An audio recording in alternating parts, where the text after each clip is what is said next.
Hi there and welcome back to Chapter 3, Lecture 11. So in the previous lectures we created this sphere and added a brick and plaster texture. We blend these together and now we have this final result. So what I like to do now is start with creating a small medieval wall, a sort of a rune.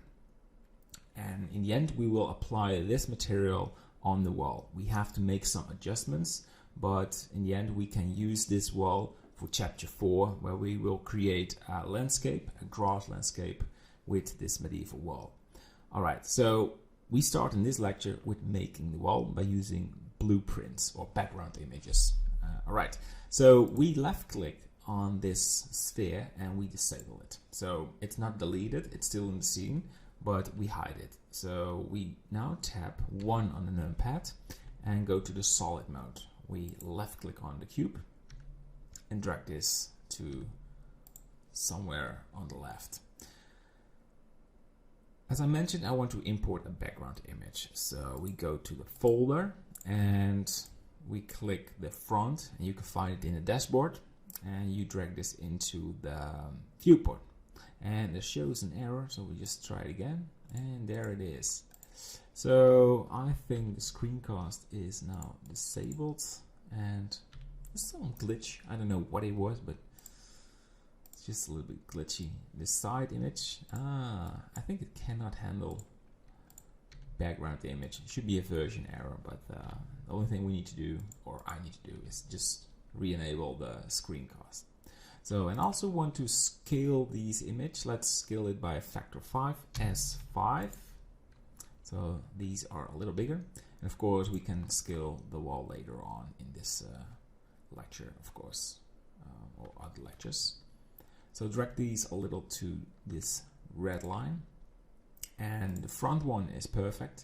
I want to rotate the side image. So we go to the top view and we click the magnet and click rotate. All right, so now we rotate this 90 degrees. And hover your mouse a little to this perspective. Press G, GX, and disable the magnet. And I want to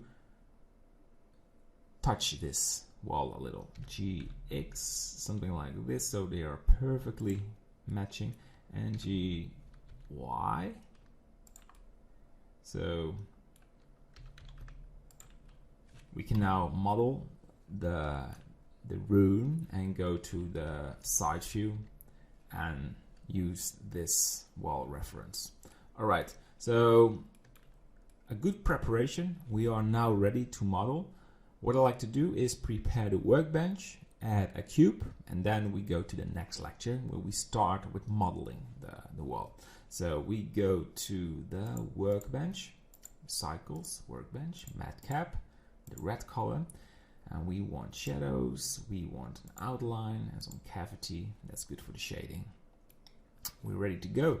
So add a mesh, a cube, and go to the render view. So we are ready to go.